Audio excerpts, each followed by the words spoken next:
maybe let Tony go when he's been there the longest.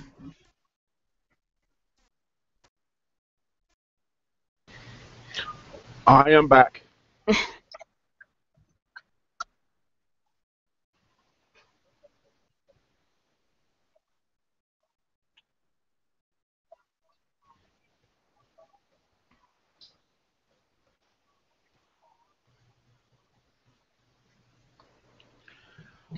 Well, like I said, I guess I can start this one off.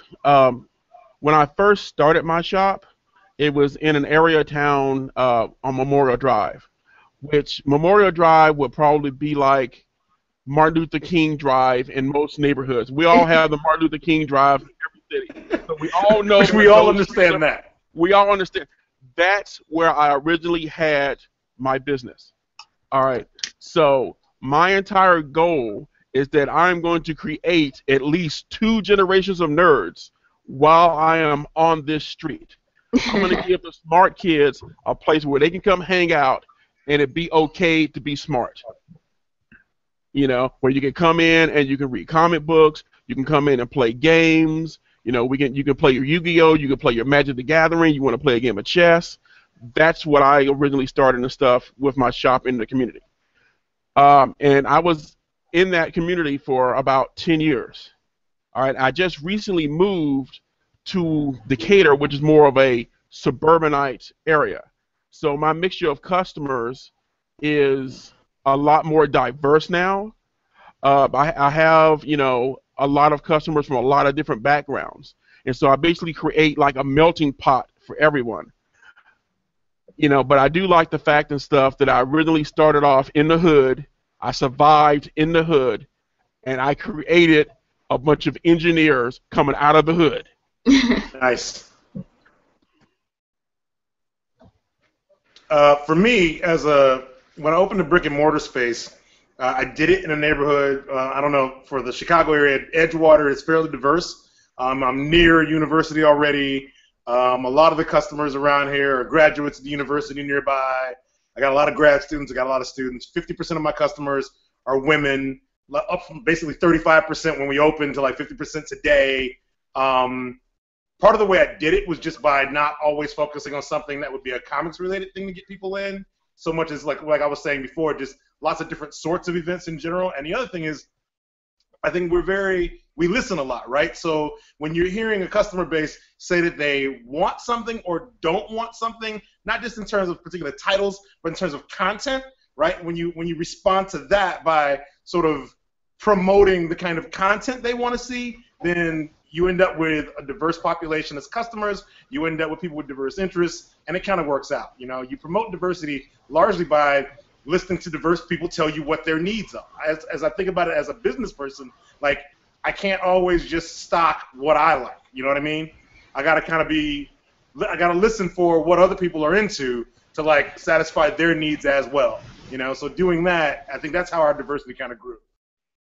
But I wasn't like in Tony's case. Tony started in the hood, right? But like if I think about where I grew up and had I been able to put a shop there, I'm not sure this kind of shop would have grown out of that. Maybe, but I'm not entirely sure. So I kind of put it where there was already some level of diversity going on, and then all I had to do was just make sure that nobody felt alienated, you know? Well, my shop is in a neighborhood that, you know, so it's a poor neighborhood, but it's changing. Like it's seeing development. People are taking a renewed interest in it. But as you know, as somebody who did not grow up, you know, rich or, you know, middle class or whatever, you know, I'm very aware of that, and that I'm taking, you know, some benefit in the fact that there's renewed interest in it, so people are coming here to spend money, but also not forgetting like people who don't have, because it's like I want to cater as much to them as, you know, people who are making, you know, X amount of dollars a year. So yeah, so I just want to be like open to that, and so when I'm thinking diversity, I'm thinking across racial lines, across like economic lines, you know, making things available for people. And I think, the focus on having works by minority creators and creators in the LGBTQ community is a big deal, like not leaving anybody out, because what a geek looks like is not limited.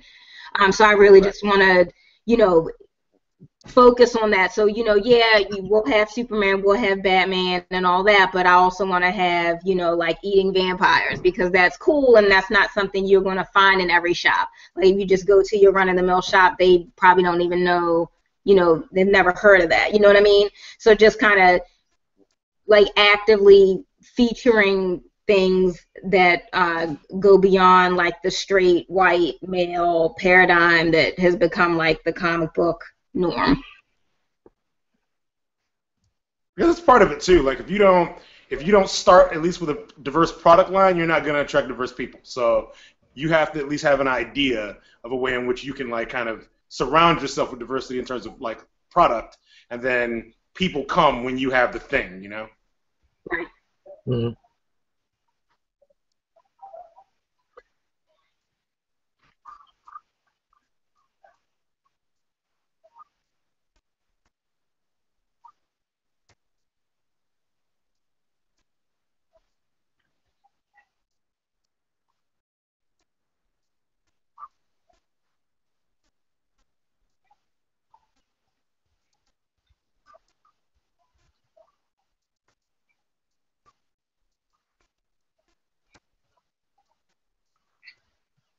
Actually, it's the other way around. One of my biggest challenges is I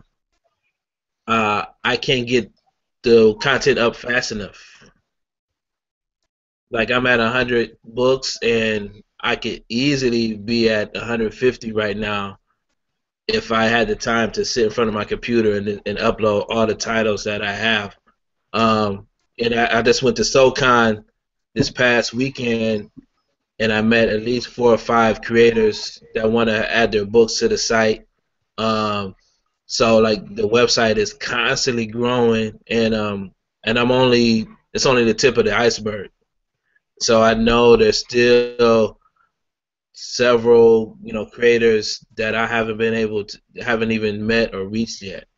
And what I enjoy is that although I'm focusing on African American creators, they're extremely diverse in their storytelling. So I have horror, fantasy, superhero comics, steampunk, kids, adult titles. It's extremely diverse just within the community itself. And ironically, although I can assume some names are African American, when I see people buy titles, by and large, I don't have any way of knowing what their race is. Every now and then I get a Shaniqua or something like that, and then I'm pretty sure that's an African American customer. But other than that, I mean, I have no way of knowing. So as the catalog is growing, my customers are growing, and I just have to assume that, by and large, the vast majority of them might be African American, but I think it's fairly diverse too. One thing you can do though is you can track zip codes. I can, zip codes, and then I guess zip codes and U.S. Census data are a pretty easy way to tell like where your customers are coming from, and you can make a pretty educated guess. In my store now, I have a lot of times I get customers like, white moms come in who've adopted black kids, and they're looking for comics involving black characters because they know it's going to be a thing, right? I can't just constantly put white superheroes in front of my kid. Right. He's going to at some point, where's representation for him, Mm-hmm. So I'm glad you're there. What's that?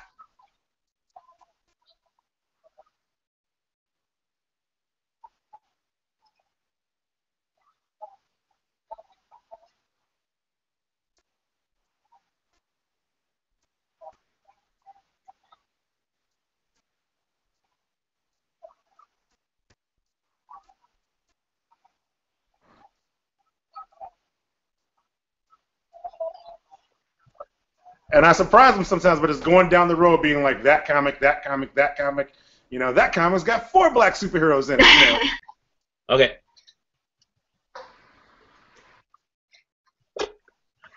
That statement you made about black moms finding Yeah. books for their kids. I see that all the time at Comic Cons. I see a lot of moms. I see a lot of grandparents bringing their children in, looking for books. And what I find is interesting is that typically a lot of our creators, like some of their storylines are a little bit darker, but Sure. every time I get a chance to get in front of some creators, I try to tell them that as far as the market right now, there's a lot of mothers out there looking for age-appropriate books, especially for their sons. You know, with dealing with things like literacy and stuff like that. I think it's becoming more and more. It's starting to trend more and more that you know, parents are looking for, you know, superhero stories for their children.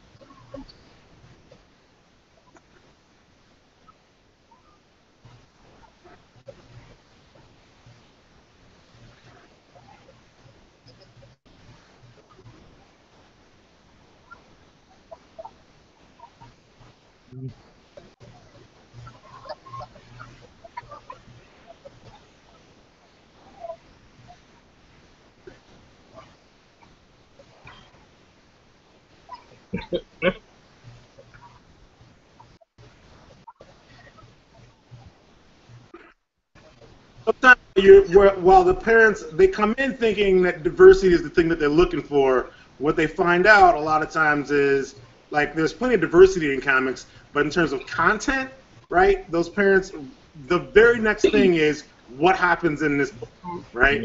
Like, and most people who are making comics right now are making comics for themselves and their friends. They're not actually thinking about, like, how easy it was to get into comics when they were younger, right? Yeah, and I think that's important. I think creators should really think more actively about that, because it's like most people who still read comics as adults started younger, and if you're not producing anything for the younger kids to read, you're jeopardizing like your market base in 20 Right. years.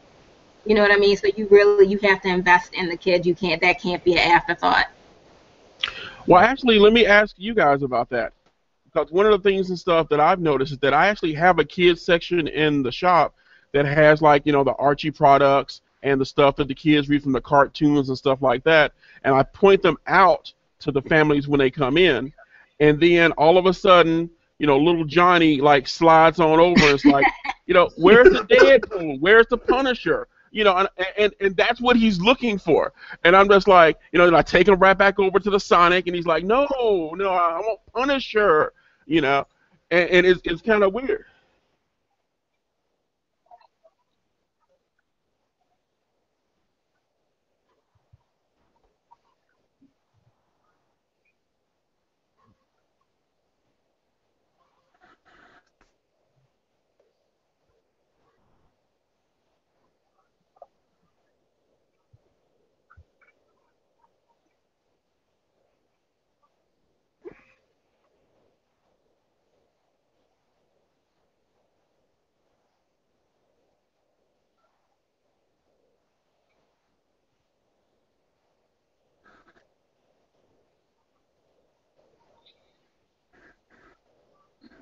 So do you Yeah, I guys don't. think if the creators just create the books, the kids will get into it, or are the kids just always going for what they recognize? Like for me, when I was a kid, I was drawn to the Fantastic Four comic books because I remember seeing the old cartoons and stuff when I was a kid.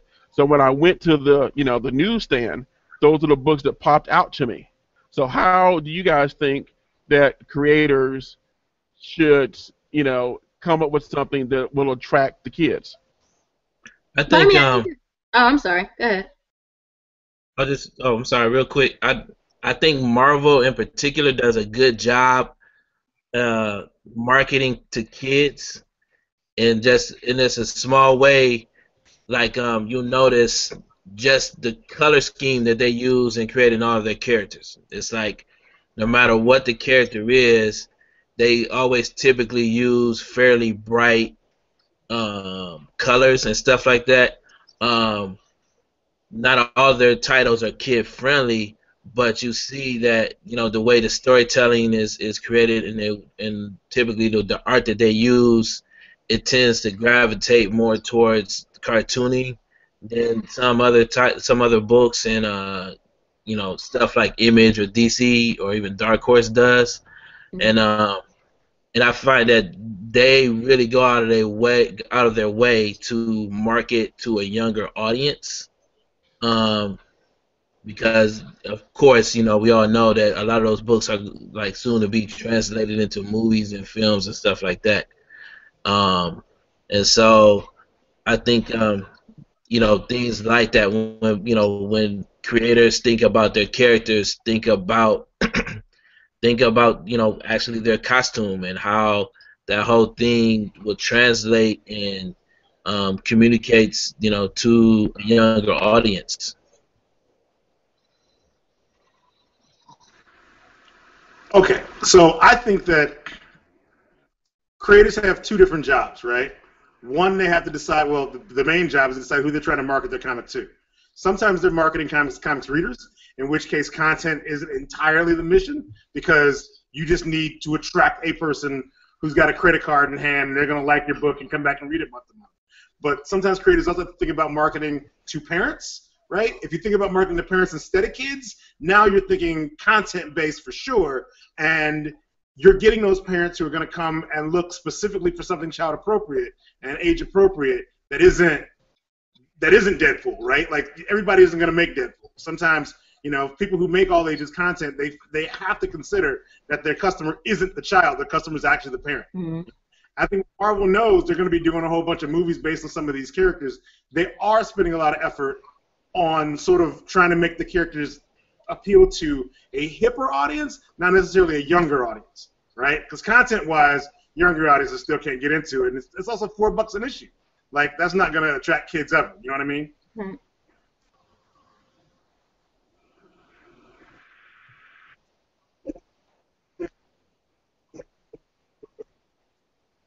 Yeah.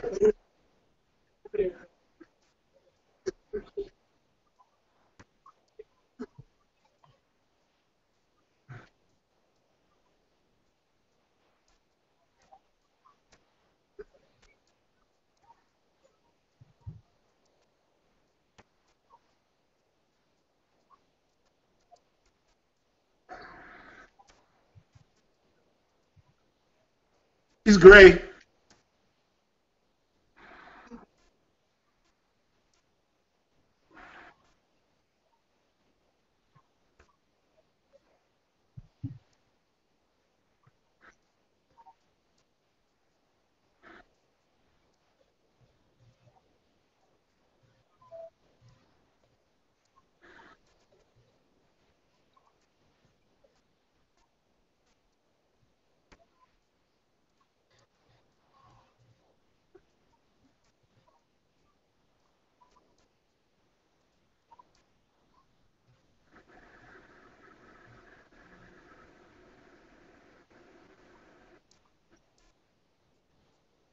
Oh, I mean, I was just gonna, the whole thing about, you know, would children be attracted to it? I just think it's one of those things. It's like, if you kind of like, if you create it, they will come.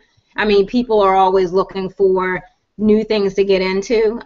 You know, I have a 13-year-old niece who, when she finds out about something new, that's all you hear about. Kids are open, but again, you know, it's all about marketing it. I think, like, the costumes are like a big part, like, make them look attractive, make them look fun. So even if a child doesn't necessarily, has never had any contact with this particular character, they're like, oh, but they look interesting. I mean, you think how many times have you picked up a comic book that you knew nothing about because of the cover, or looked at, or yeah, or back in the day, that's the only way to get them. Or even, you know, watched an anime, like, especially on Netflix, because it's like, what's going on in this picture? This just seems like something I need to know what's going on. I need to know what's going on. So, you know, yeah, so if you make it attractive, if you make it eye-popping and it catches you, you know, that's the door. You know, it doesn't have to be, it has to be Deadpool, or they won't read it. It can be an original character, but you have to sell that character. Yeah. I mean, there is a marketing side to it that I think it's sort of is necessary. You know, it's like, and it doesn't hurt to really like, you know, really think and take, you know, the whole creative process just a few steps further. You know, like for instance, I got to meet Eric, who created Legend of the Mantamaji. It's it's an independent creator, and if you ever see his costume, it looks like an armor, like a knight's armor. Very, very complicated, and when it's drawn well, it's like it looks wonderful, right? But my friend of mine was saying how her son wanted to be Legend of the Mantamaji for Halloween, and there was no way they could figure out how to make this costume because it was so intricate. It was something so it seemed like a minor issue, but when you think about it, that was a missed opportunity. It's that next layer you aren't even up on yet. Yeah, you know what I mean? And it's like you didn't like, you know, it would be hard to, you know, get a creator to think, okay, like, all right, when you make this costume, think of how, you know, a cosplayer is going to recreate this, looking out for the next guy. But if they did, you know, that's a licensing and marketing opportunity just waiting to happen, just from that simple step, you know.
Right, right. Mhm.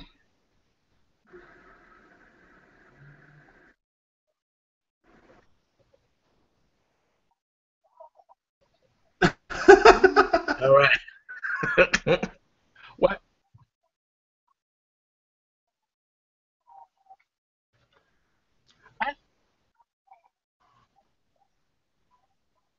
Oh no, it's one of the things that I was wanted to ask everybody and stuff before we get through the interview is what do they think since Marvel was brought up and about how Marvel does their marketing about the fact that they're getting ready to come out with all of these black teams working on their black characters. And since we as retailers are the first ones that have to like order these books, I wanted to ask the guys, what you thought of the whole premise. I I for one think they're preparing for what DC is about to do with Milestone. Um, and I think it's very interesting that they sort of, maybe not so much jump the shark, but they're definitely seem like they're gearing up for, you know, some major competition in that area from DC. Um, that was one of my first thoughts. Um, Although they're finally bringing in some really talented, um, creators on those titles, finally. But I do think they're sort of gearing up for, um, I don't know, a Black Comics arms race or something. I don't know. Well, I think they were getting so much grief on social media that, they're basically making people say, okay, you want your black characters, you want black creative teams on your black characters. Now let's see if you guys are actually going to step up and buy the books if we give you what you say you want. I think it really comes down to basically making these kind of moves to avoid bad press later. right? When people are actually, you know, coming and picking up a comic, no one, I'm going to say, I bet you can go and say 99% of people who walk into a comic shop and pick up a comic never consider the race of the person actually writing or drawing the book. Like, they just don't, you know? You can't see who's drawing it. You can't see who's writing it. I've been a fan of Brian Stelfreeze for decades. I had no idea he was black, you know? Like, you put Brian Stelfreeze on a book now, and there's nothing about his art that says this is drawn by a black dude, you know? I think this is really about not wanting social media backlash about your level of black creators and everything. And it's not like Marvel made a commitment to do this for 5 years, right? Somebody's going to write a book for 6 issues, 8 issues, 12 issues, and they're going to roll, you know? This isn't, and I'm not even sure that they even considered the milestone issue, right? I think they were just more like, man, it's been a while since a black dude wrote Black Panther. I don't want anybody talking about that. You know, as many times as Black Panther's appeared in good comics, you know, some of those best comics were written by white dudes, and that's a little awkward these days.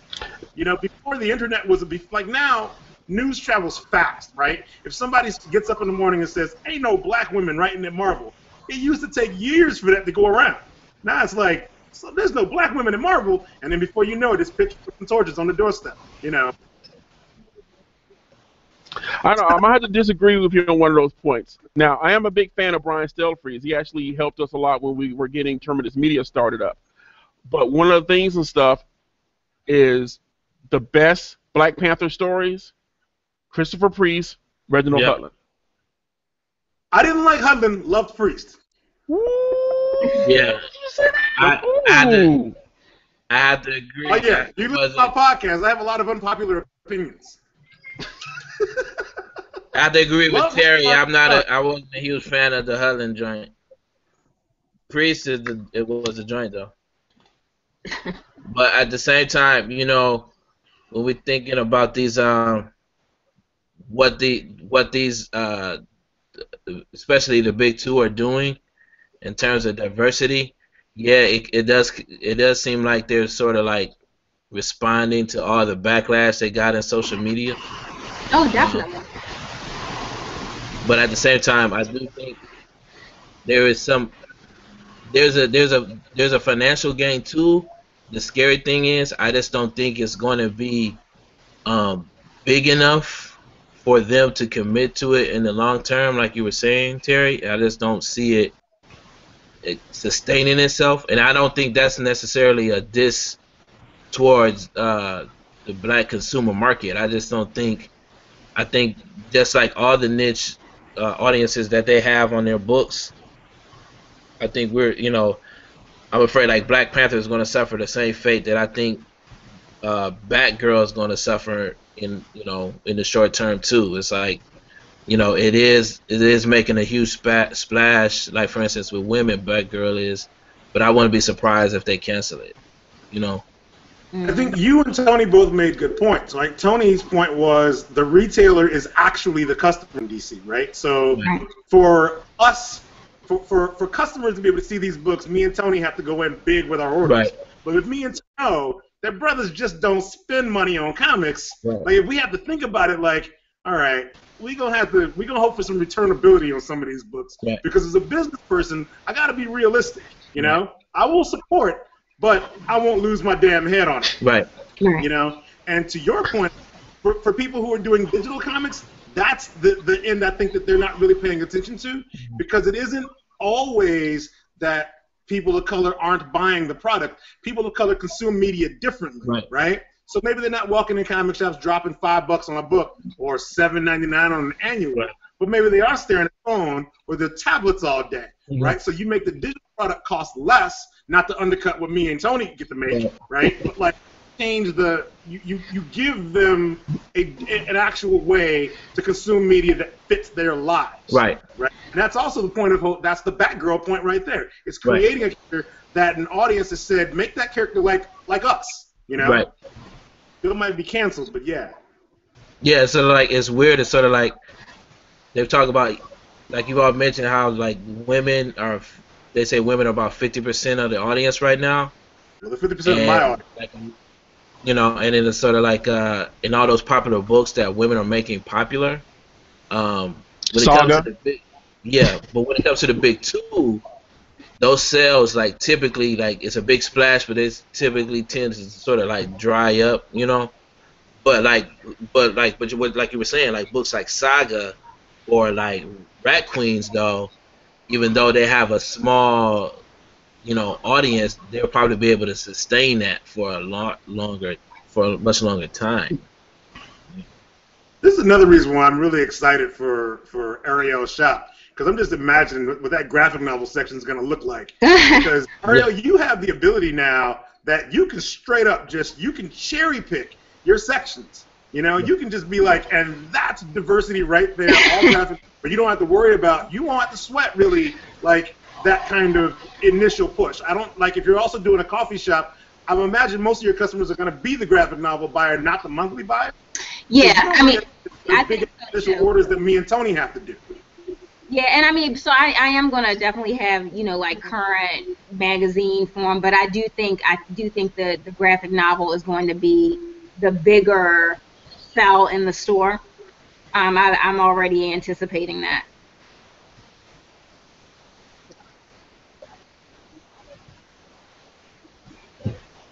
Well, it's separate. So like the coffee seating area is going to be kind of not roped off, but the way we set up the bookshelf is going to be so that you have to go into the book section to buy stuff, and there are going to be signs up, please no unpaid merchandise beyond this point.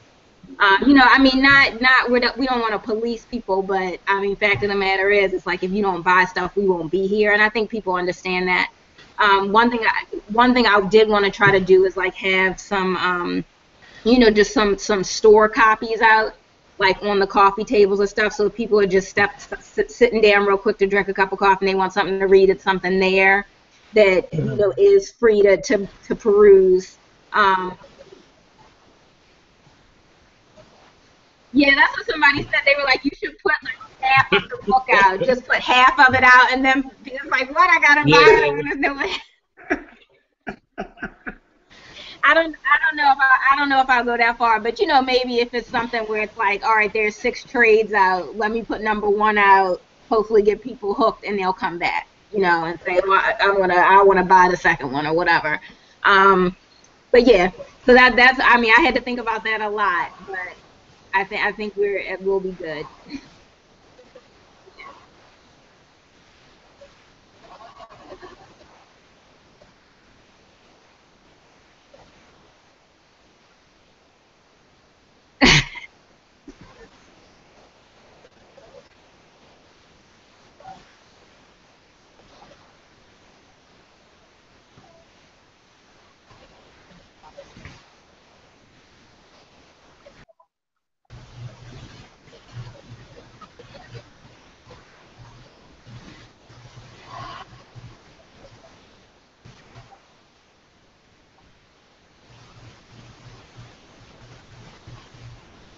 Oh, everybody got silent. Yeah.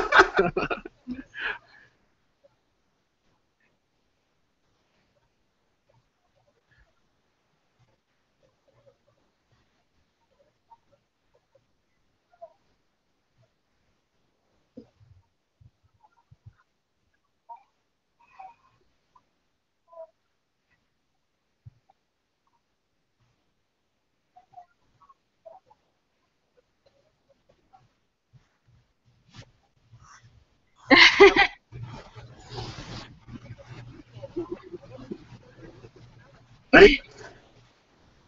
There's 2 of us in Chicago. So there's one more guy who basically got ownership of his shop like about a year ago. So there's 2 of us. And Well, then is there enough Tony, of us for us to start our own Facebook group? well, like, and I do a lot of social networks. So like, there's cats who I don't know. I'm not entirely sure if Imani knows some of the dudes I know. So Imani, if you're on Facebook, I'm gonna connect you with some people and see what happens. Oh, please do. Hey, can people who, when you upload a comic to your site, can people who are reading those comics get the next issue like via RSS feed? Not yet.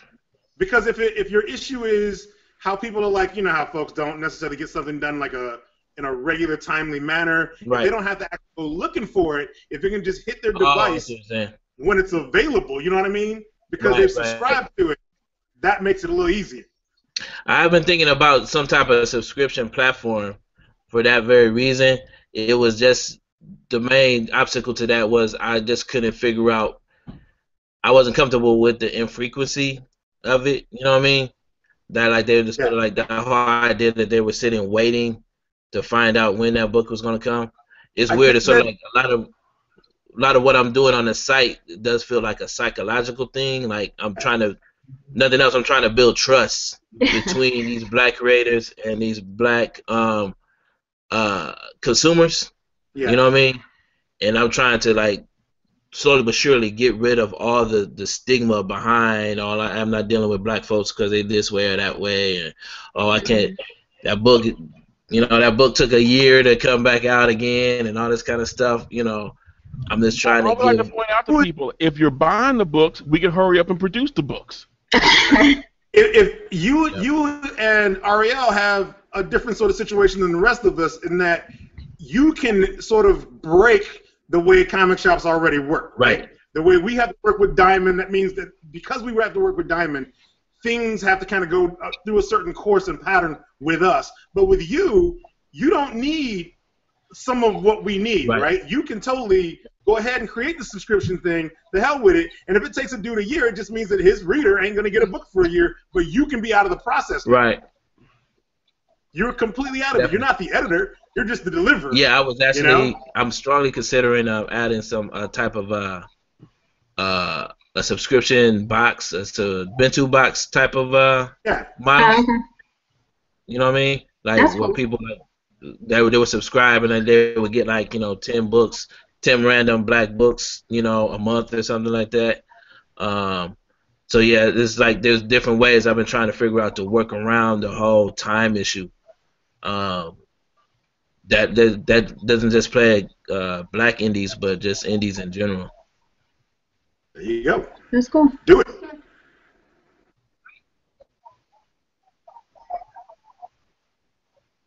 Yeah. Right.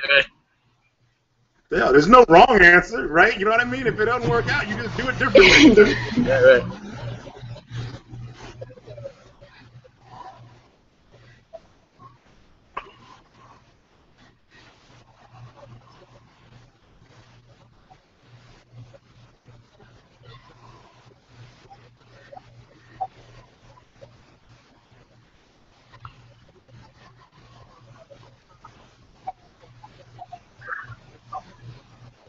Should we do like the debates and have everybody make a closing statement? I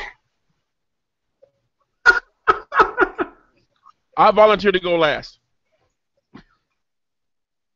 Okay, I'll go first. I want to thank you for asking me to be a part of this, and I've appreciated hearing everyone speak, and I'm learning a lot. Again, I'm a new kid on the block, and I know I still have a lot to learn, and this is going to be, even once we open, it's just going to be a huge learning curve. So just hearing from the pros who've been in the game for a minute, hearing your input on the industry and where it's going and what it can be has been very helpful. And I appreciate you all.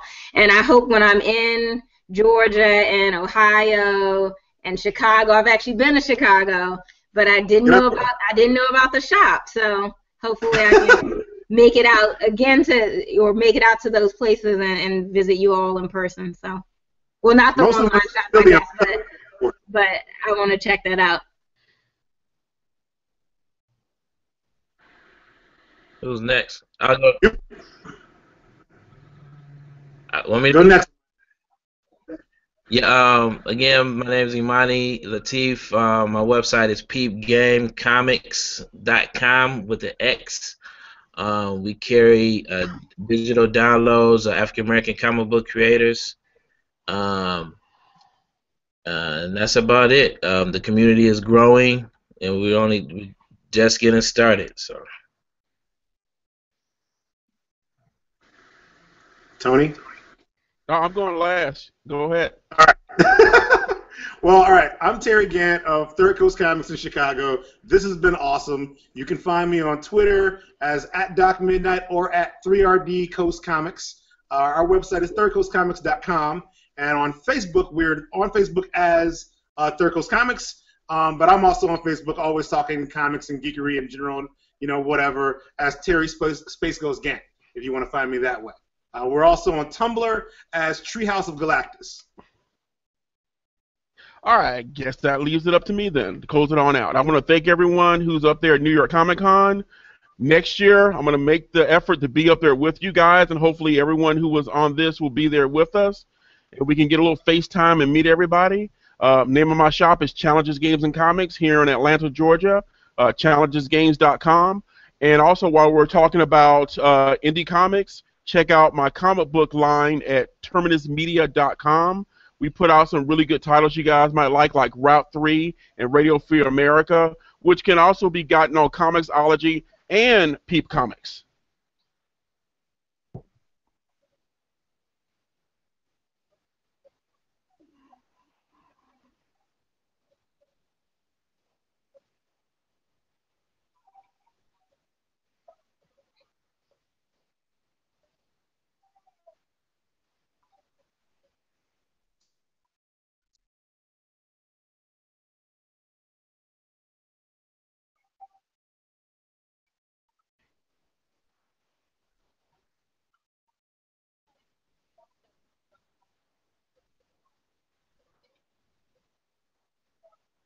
All right, thanks. Good night. Bye. Love meeting all you guys.